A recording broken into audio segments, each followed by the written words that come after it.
What is it amongst human beings that makes us crave for religion, for God, for some answers? Why can we not find those answers in the world that we live in? We are here in this world and we are interacting continually with people and with things and with nature. How come we don't get our answers?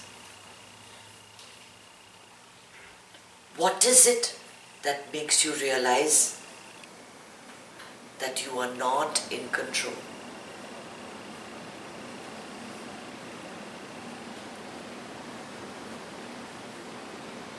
It is not just people belonging to India or people belonging to Israel.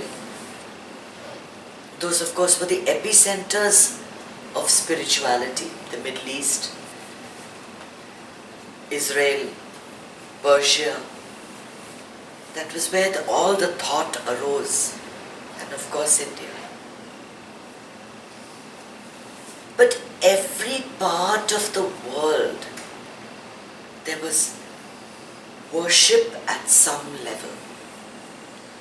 And it all began with nature. And there was a time where human beings respected nature so much and lived in such close conjunction with nature, with so much respect for it, that the various aspects of nature became their gods. If it rained, there was food.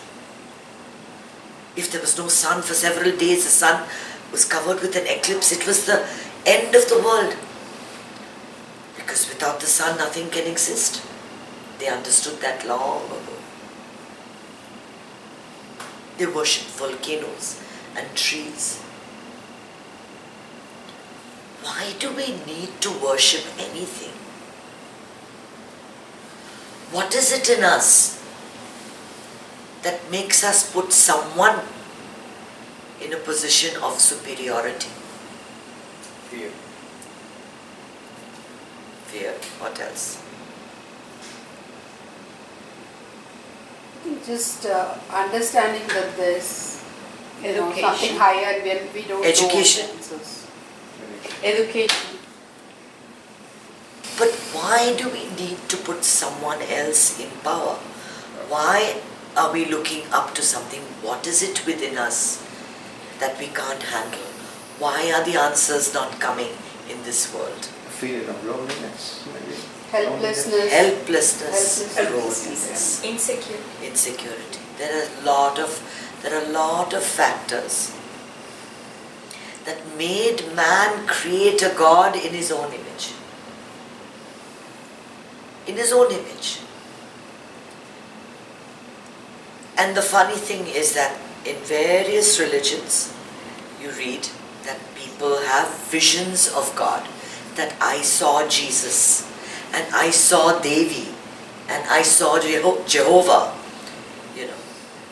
And I was reading, just last night, I was reading the chapter in Hamsa, Yogananda, where he goes to the Kali temple, and he gets that divya drishti, where he can see for miles, for miles around. He gets a panoramic view of everything, through everything, and it describes it very beautifully. But he also says that divine energy is such that it presents itself in the form that you wish to see. So you see, Narayana in his Vishwarupa form, with everything coming through, or Devi, or Jesus with the beard and whatever, or Jehovah. You see it in the form that you want to see it. But more than that, it is the feeling or the experience, of that.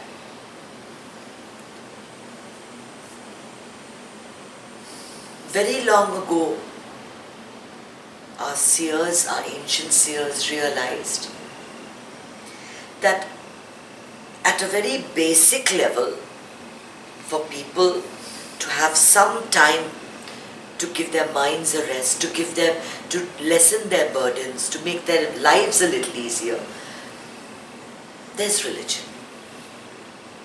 You go to a temple, you break a coconut on a Friday, and your wish will be answered. It is a way of getting people to just lighten their burden and talk about what is bothering them and release all of that. Only a chosen few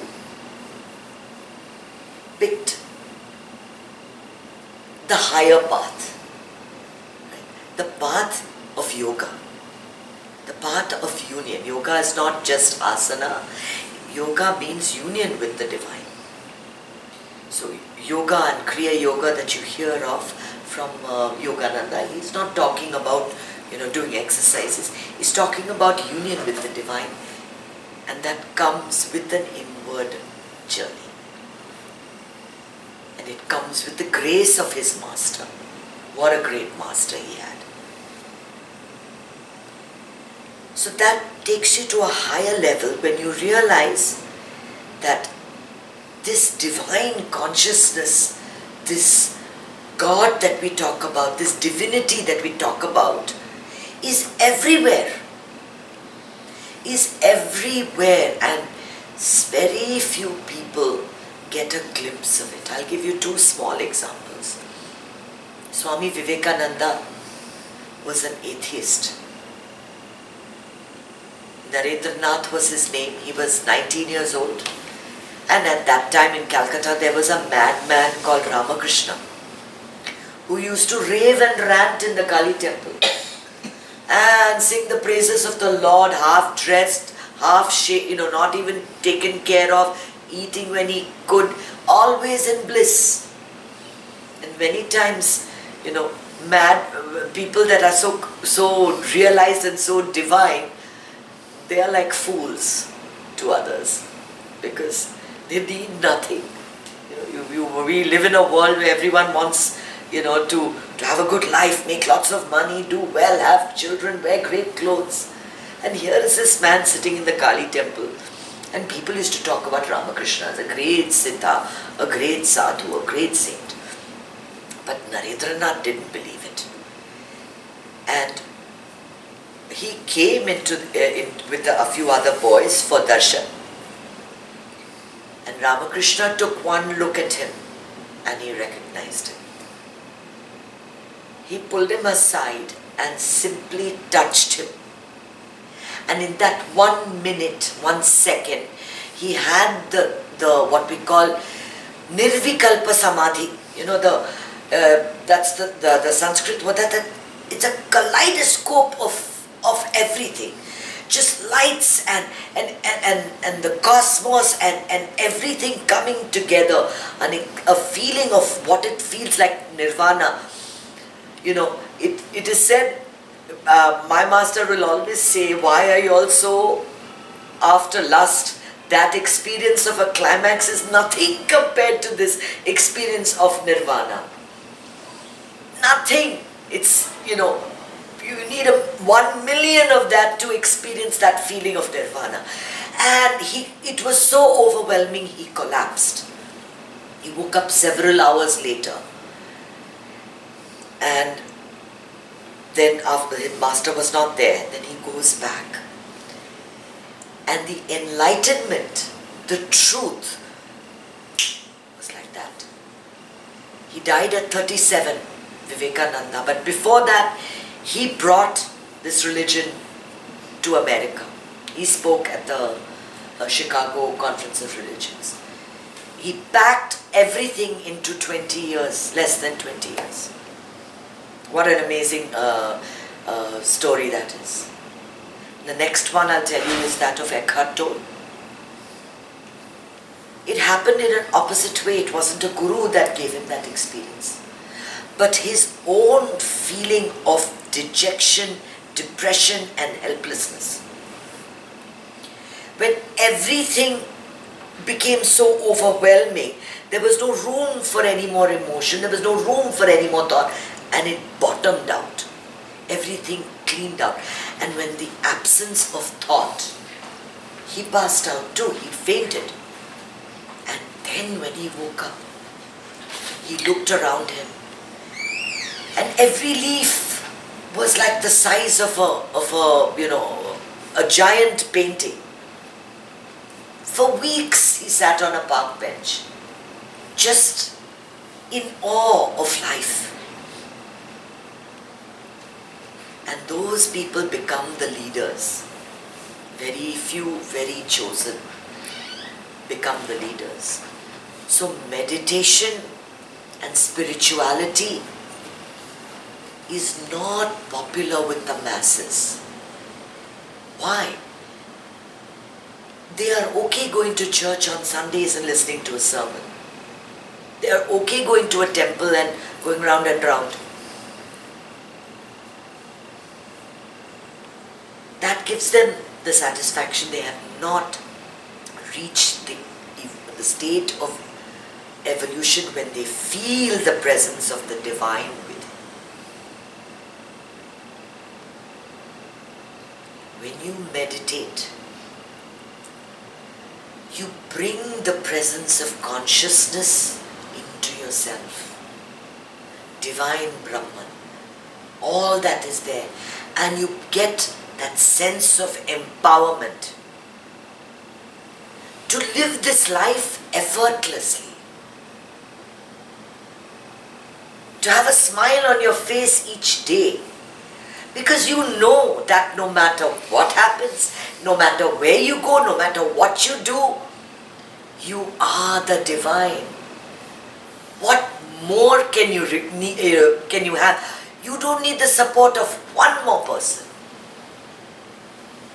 When you have the divinity inside of you,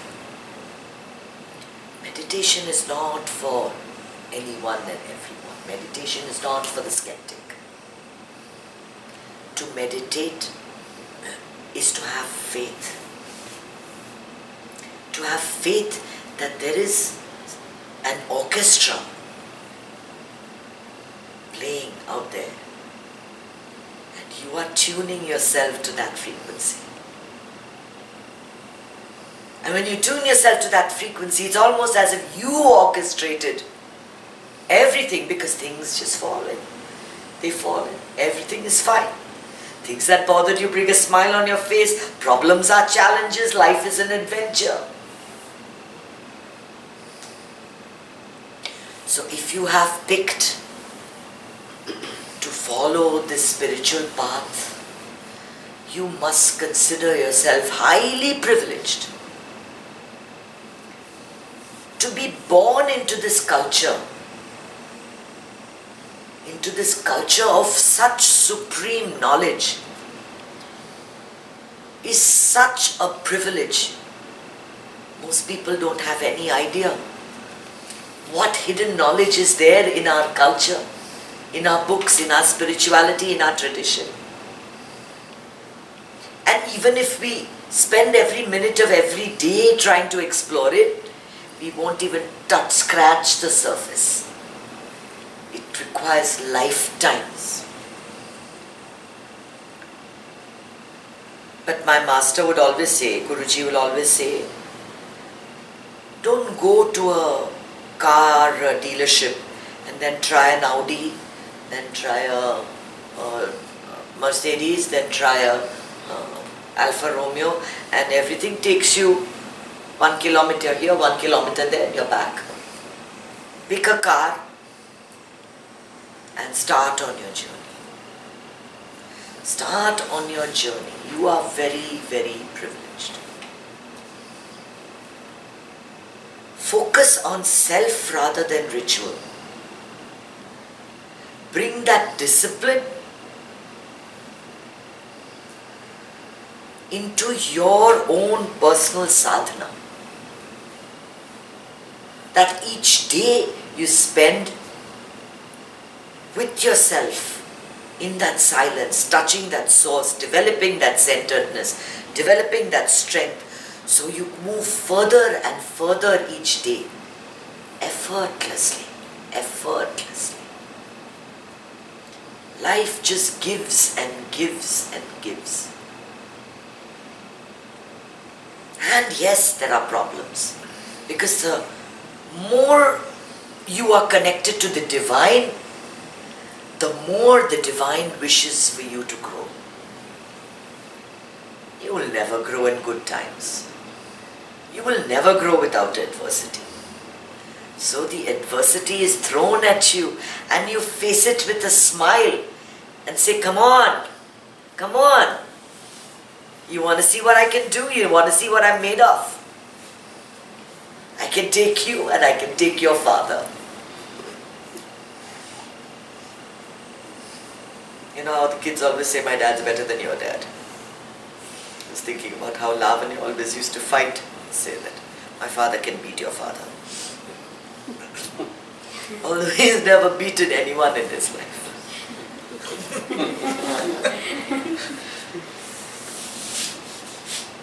Life has to be fun. Life has to be effortless. Life has to be a joke. You've got to be with that smile and that enthusiasm each day, doing so many different things. So many things that we are born to do, so many things that we're capable of doing. We get bogged down by small problems, small things of one job not working out. So what? One philandering husband. There are 6 billion people, 3 million of them are men. Pick who you want. You've got a choice, of so many things. Why get stuck on one little thing?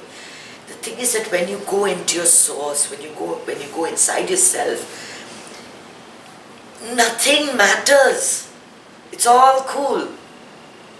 Everything's cool. What's that show, that guy, Fonzie? Great attitude, just be cool. So, meditators are the coolest of the lot. Are the coolest of the lot because they always have a smile on their face. They know they are codified. They're codified. They know that that divine lives through them. But you need discipline. You need discipline for this. Once a week is a good discipline. Once a day is even better. Twice a day is even better. But you have to make time for yourself. To retreat into the silence of the mind, to touch your source, to release all this accumulated stress, the rigors of your conditioning, and to expand your mind with knowledge.